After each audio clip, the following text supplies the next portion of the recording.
Illinois Stories is brought to you by the Corporation for Public Broadcasting, Illinois Arts Council Agency, and by the support of viewers like you. Thank you. Hello, welcome to Illinois Stories. I'm Mark McDonald in Decatur at the Staley Museum, built in 1883. A.E. Staley bought this house shortly after he moved to Decatur, and the family lived here for several decades, but then the house became many things. It became a YMCA, it became an apartment building, and then in the last 5 years, the Staley family became aware that it was available again. The family bought it, and now it's become a museum. So we're very fortunate to be welcomed to the Staley Museum by a member of the family, Julie Staley. That's kind of a hoot, isn't it, to have a thing like this in the family? It's a blessing, and not just for the family, but for the people in the community, because so many people in this community are connected to the Staley Company. Generations of families worked at the company. People met there and got married, and lived their lives. Had a whole family of their own because of their connection to the Staley Company. And we just are really fortunate to be able to have this place where people can come and it's like a touchstone for everyone, and they can share memories here. We love hearing stories. If you have a story, come and tell us about what it was like working at the company and what you remember. There's so many great things that we hear, and each time it seems like we get a little more of more pieces of what A.E. Staley was really like. So many people, very few people, if any, are left that knew him. Once in a while, we will get someone who was a child that knew him, like their father or their grandfather worked with them, or maybe their mother worked there, and they'll tell us that they knew him, and we love hearing those stories. Well, let's walk over here and just get a picture, because there's a portrait of A.E. right here, and this is the man that founded the company and that bought this house originally.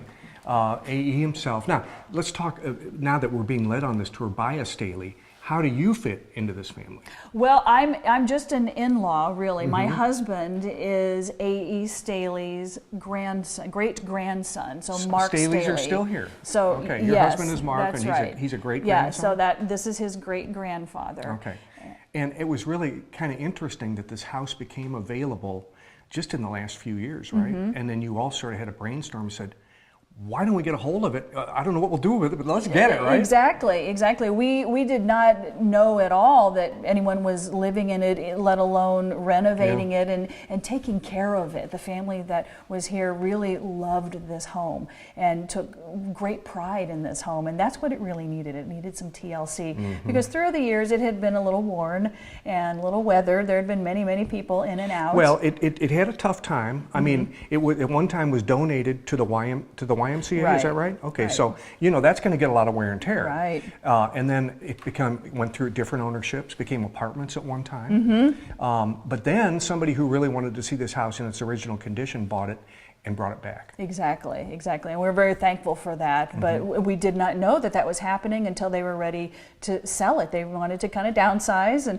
move on, and we just came in here just wanting to get a glimpse of what it looked like, not thinking about buying it or anything. And when we walked in, we were breathless. We can see right behind you, for instance. Look at the condition the woodwork's in. Exactly. It's beautiful. We looked at the staircase a little earlier. I mean, it really is. It's a wonderful. You can tell that a great craftsmanship and care was taken in building it, and it's been taken care of through the years too. Exactly. So we knew as soon as we stepped in the door, we just kind of looked at each other, and we knew the look, and we were like, I don't think we're gonna let this go. We didn't know what we were gonna do, but I bet you had some sleepless nights about that time, right? We right? had a lot of talks, and we had a lot of family conversations about it, and eventually we're able to pull something together as quickly as we could. I think it still was at least another year before we actually finalized the purchase on it. So. Let's go in this room. This was a big, I think, a 4-story house. Yes. It had, A.E. had 5 children, so they probably used most of this house, didn't they? Yes, and they entertained quite a bit too, so there were a lot of people in here all the time. He got his start, you've got an exhibit over here called The Early Years. He got his start on the East Coast, and he was a salesman like so many people were. I guess that would have been in Oh, 1900s, early 1900s, I guess? Right, exactly. Yeah, in North Carolina, he got his start. His father was a minister, and I think they were thinking that he would go into that line of work. But clearly, when someone has a unique gift for something, you see that right away. And it was clear that he was probably not going to go into the ministry. And he was a salesperson, and he was so motivated and determined and really just gifted at what he was doing that he just rose above everyone else, his head and shoulders above everyone else, and was able to make a name for himself pretty quickly. And he came to Illinois because he wanted new markets and corn. He was going to buy and sell corn, right? And his first company was actually a corn processing company. Right here in Decatur, I believe 1919. If that's right, and started small, but it grew quickly, very, very quickly. And blessed with, like I said, 5 children. Here, I love these pictures here. This show the home. This is the home as it originally looked. Is that right? Yes, when he purchased it, that's what it looked like. And these are later. This is a later picture up here, which you can see what he's really improved it here. He closed in that porch to make it a year-round living area, and even down here, look at this. This is even more what it looks like now because it's cream-colored now. Yeah, it's been painted a little bit different now, so it looks slightly different. But we still have the Spanish tiles on the roof, so. We've tried to do some of the landscaping the same way, but he had a real penchant for roses, and he knew how to grow them. And we're trying to get that through the years. It takes quite a while to get them to go the way you want them to. I guess you have to. It is a skill. You have to learn how. It's an art and a science. He in the off season he loved to go down and look at the mansion in Miami he had. Yes. Kind of made his Decatur home look small. Yeah, yes, he did love to go there. They spent quite a bit of time there, and this was actually the home that he passed away in 1940. That happened, and it was his paradise. He also had roses at this home as well, and was very, very proud of them. And we even have a display now here. This is really about good because his roses. you can see what he's done here. This was the entrance, the walking entrance to the house.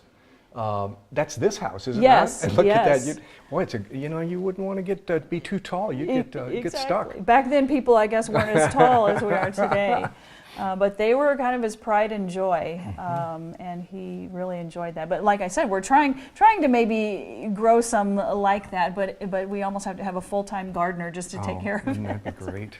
Wouldn't that be great? And then you mentioned that he died while he was in Miami. His funeral in Decatur must have been huge because he had hired so many people, and he was such an influence in the growth of Decatur that, well, as you can see, everybody turned out. It was a huge event.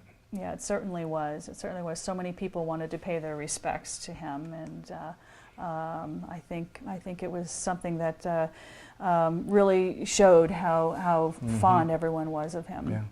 Now, this is not to be irreverent, but he may have lived a little longer if the cigars and the bourbon. It seems that he had a likeness for that, didn't he? Yes, he definitely had his vices, as we all, our little go-to, our way to relax and wind down. Because I can only imagine the kind of stress that he was under every day to handle the company that he did and all the people that he did. But he certainly knew how to relax. He could do it, huh?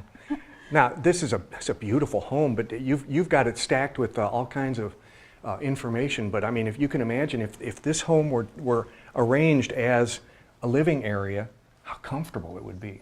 Room exactly. to room. It's beautiful. Exactly. Fireplace in every room. Exactly. Really the warmth and and just a lot of space for everyone. Now, people that live in and around Decatur are very familiar with Staley, and they're very familiar with Mueller. And a lot of people may not know that those families are intertwined by marriage in several cases. And the family, we assume that everyone knows that, but it is something that happened twice. Was this the first Mueller connection, the first marriage? This was. Ruth and Ebert. Actually, let's see, I think it was the second one. I believe no, it was the first one. That's right, the first one. And Ruth and Ebert were married. They had Robert Mueller. And the piano player. He became a concert pianist. So we have a little display here, and people can come and listen to his work. Nice. And then we go through the generations here. You've got these stand-ups over here. Now these are the parents of your husband? No, the grandparents of your husband. This is Mark's grandparents. So this is Okay. A.E. Staley Jr. And so that's Mark's grandfather, and he married Lenore Mueller. So that's part of the Mueller company. Hieronymus Mueller was her grandfather. Okay, So there was Henry another Mueller was connection. her father. And so this was an arranged marriage. They had many of those back then, and it was, you know, a socially arranged marriage. And the dress, you still have the dress, This is which her is gorgeous. dress. Yeah, Yes. beautiful. So, and actually, there's still a connection between the Muellers and the Staleys, is there not? Because you cooperate on the Yes. Mueller Museum and this museum. yes, we share some staff members, and we're very fortunate that we're able to do that. And they're only a block away from us. So Right. our It's an staff easy can, walk. Yeah, go back and forth. And if you want to visit both museums, it's real easy to just go to one. And we're really serving the same people in the community, because if you worked at Staley, you had a connection with Mueller. I mean, there's a lot of people who've worked at both companies. We hear a lot of stories about that, of the people that have worked at both companies. So there's quite a connection that people have with both of the companies, and so we're really reaching out to the same people. And when people come here, they certainly want to hear more about Mueller, and when they come to Mueller, they want to hear more about Staley. So yeah, it's been a really wonderful partnership. Yep. Let's go into the dining room, and this is gorgeous because it's almost round. It gives you a feeling that you're in the round here, and with these high ceilings, and it's just a wonderful room. Can you imagine having a table big enough to fill this room? Yes, they had quite a large table, a lot of furniture in here, and there is a switch on the floor that A.E. Staley could press to have the help come in and clear dishes or get something that they might need. So it was set up. Of course, they've done a lot of entertaining, so they were set up to do just about anything in here. And you've got some of the china and the service from from both families. Yes, some of this is Lenore Mueller's. I think most of on the bottom here is Lenore's, and then this is Emma's. This would be A.E. Staley's wife, Emma. This is hers. Those are her initials there. So yeah, these are all things that were used in the family at some point. Now, in addition to these family items and this family lineage that we've just seen, you also have exhibits here about the company itself and the evolution of that company to the Tate & Lyle Company, which now is on that premises. And you also have a sports memorabilia, and I love this display because not too many people know that the Decatur Staleys were really important to the history of the NFL. Exactly. And we're going to go see that next, okay? Exactly. All right, let's go. Aaron, we'll get back with Julie a little bit later in the program, but I wanted to ask you some questions about this sports memorabilia room, because you really know this stuff. You show people through here on a regular basis. Yes. Many people wouldn't recognize the name the Decatur Staleys, but they would recognize the name the Chicago Bears. Yes. And in fact, the Staleys became the Bears in around 1920, didn't they? They did, yes. Fascinating stuff. Yeah. Why? Well, when Mr. Staley had the company team, he was faced with a choice eventually as it grew in popularity that he could be the owner of a professional football team or he could be the owner of his corn milling business, his starch business. And of course, his business was like another child to him. So he made the decision to sell off the team to Chicago, where they would eventually become the Chicago Bears.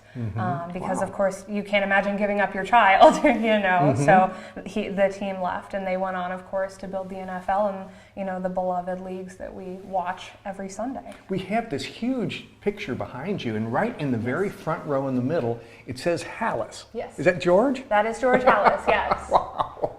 Wow. Okay, so he not only played for the team, he probably coached the team he did. as well. Yeah, and then he went with the team to Chicago, of course. Yeah. Let's move this way. Sure. Back then, and this is before most people had radio and certainly no TV, they needed to recreate somehow, and a lot of them had sports teams at work. Yeah. And football was one of those, wasn't it? Yeah, it fostered a great sense of community between the workers at the plant and in the offices. Of course, you know, you work there for 8 hours a day. Most of those people became your close friends. and your teammates if you were good at the sport that you chose to play. So football was a way to, foster community at Staley's, and they just happened to be really good at it too. But it wasn't always particularly perfectly natural either, because sometimes, they'd go out and they'd find players that maybe didn't work there and they'd bring them in. We call them shills now, I think, or plants. But you would get somebody that just make your team that much better, Yeah, there's a little recruitment there. In fact, that's kind of where we get the recruitment of young men from universities that become members of the NFL today, Well, sure. Yeah. And Hallis actually had a pipeline to U of I, didn't he? Yes, he did. So what was happening there, when he found out that he could recruit some U of I players and make them Staley's, he wasn't above doing that at all, was he? No. Of course, recruiting young men who had previous experience playing football continued to help the team grow and win games, of course. So that's what he did. He sought out young men and brought them to Staley's. Many of them worked at the plant themselves, along with the other members of the team who were also just average men. Yep. And back over here, now we've got, I think we have a letter that shows the transaction. Yes, Isn't this do. the actual transaction itself from this codifies, I guess, the fact that the Decatur Staleys are now the Chicago Staleys. Is that right? So this was a letter from Mr. Staley to Chicago illustrating the bill of sale, if you will, to the team, that the Staley Football Club would play out the rest of the season in 1921 as the Decatur Staleys, and then thereafter they were kind of free to do whatever they pleased with the team, and eventually it would become the Chicago Bears. And they're actually having a pretty good season this year. Yeah. And I love this quote up here from George Hallis. I would like to report that our success was due to my coaching, but this scarcely was the case. Actually, our success was due almost entirely to a decision by the owner of the starch works. Mr. A.E. Staley decreed our players could work out 2 hours a day while drawing full salary on company time. As a result, we were the first professional team ever to hold daily practice sessions. Yes. So practice makes perfect, and they got darn good at it, didn't it? Absolutely, yes. It wasn't only football, though, was it? No, it was not. There were all kinds of activities, and in fact, you see on a pretty large scale, this is a heck of a stadium for a semi-pro team to be playing in. Right. No, Decatur not only had the football team, but they also had a baseball team. I believe there were some players who went on to play for other national leagues as well. They also had, just about every sport you could think of, tennis leagues, volleyball, pickleball, all sorts of things, anything that could foster a sense of community. And of course, everybody loves a little bit of competition too. Aaron, this would have been one of A.E. Staley's first products Yes. in Baltimore. Yes. And then he would create the same product here when he found a plant in Decatur. Absolutely. But cornstarch. Yes. Right? Yes. And then he would make this movement from cornstarch, and he would find a plant. Staley Starch Works. He would find a plant here. Yes. And then he would also move into the soybean business. He did. And you can see where he went all around the state, Yes. finding ways to ship the bean here. Yes. And then to produce it. Yeah, soybeans were really what we think of as Staley's pride and joy.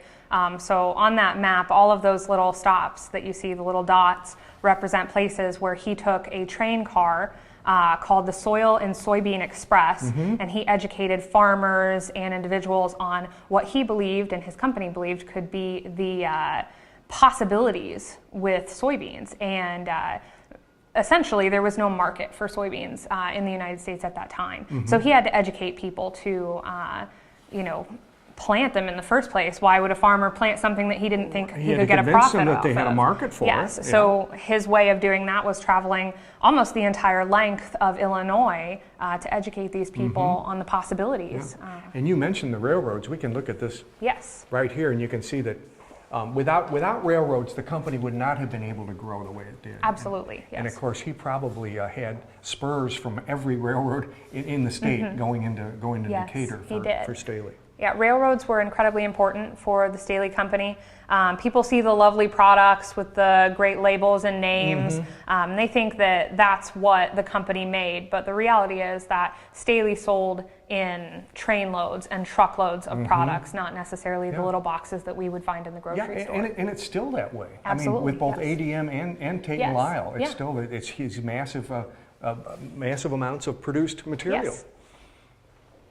And as far as Decatur goes, it wouldn't look anything like it does now if it were not for AE, because he had the idea for the lake. He really transformed the city, didn't he? Right. He really needed the lake in order to continue his processing.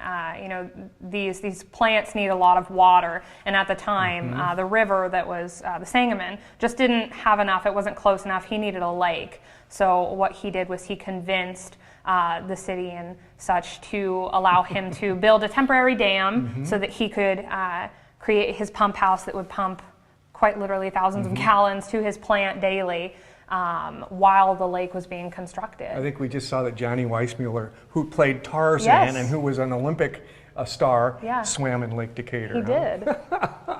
Now, I love this over here because most of us are familiar, if we've been to Decatur, we're familiar with the castle, right? Yes, the castle and the cornfields. The castle and the cornfields, and that's what this immense mural here behind this A.E. Staley model working desk is, and this is what the company would become. This isn't his desk, but it's just like it, isn't it? No, it's not. It's an executive desk. We believe we know who it belonged to, but we're not entirely certain. Yeah. We need proof for that. But and it is not actually, in the building, which is still run by Tate and Lyle, they keep his office pretty much intact for tours, don't they? They do. It's historically accurate, so his desk is there along with his secretary's desk, the original rugs that were first put in, all of the furniture and such that it would have been when he and his son Junior were there working at the company, so people can see what it was like for him. And the working relationship with Tate and Lyle and the old A.E. Staley company is still pretty good because they've provided you with a video here, which is a tour of the building. They have. Not a lot of people in Decatur are able to get inside the building because it is Tate and Lyle's offices. So they created this video so people could get a glimpse of just the wonderful architecture. I mean, it's 1920s, classic Art Deco. It has some beautiful pieces in it. And we wanted to give a view, an insight for Decatur into this building since we don't often get in there. So, and it's really an architectural glory for Decatur. Yeah. And these, of course, this is a very nice display here of the building as it was being built. Yes, so this is its construction through the years. We started out with some smaller office buildings, but quickly as the business grew, so did the offices need to. So we have the original design, which did not include the tower, and then the addition of the tower, and of course, it upon its completion. Very impressive.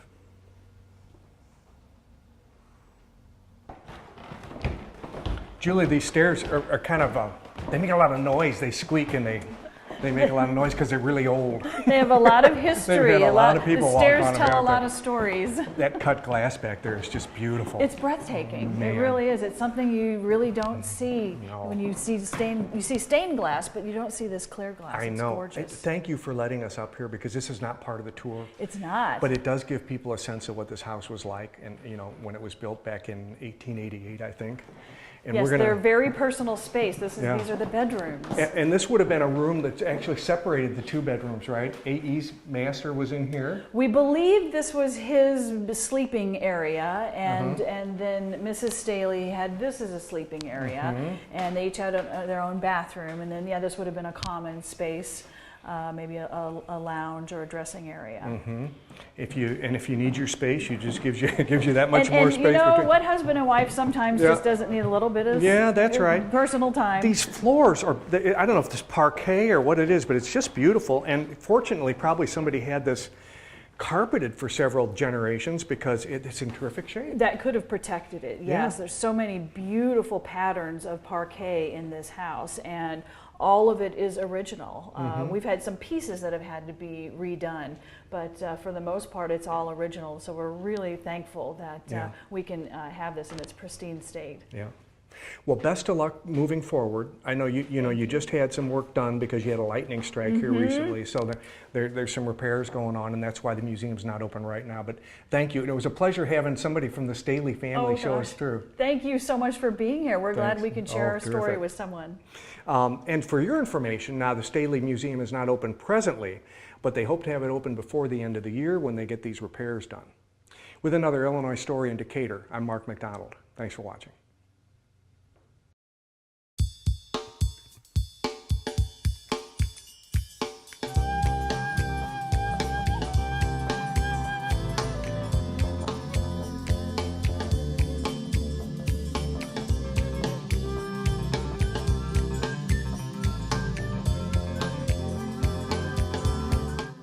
Illinois Stories is brought to you by the Corporation for Public Broadcasting, Illinois Arts Council Agency, and by the support of viewers like you. Thank you. For a DVD copy of the program you've just seen, send 1995 to P.O. Box 6248, Springfield, Illinois 62708. Be sure to include the program name, subject, and when the program aired. You can also order with your credit card by calling 800-232-3605.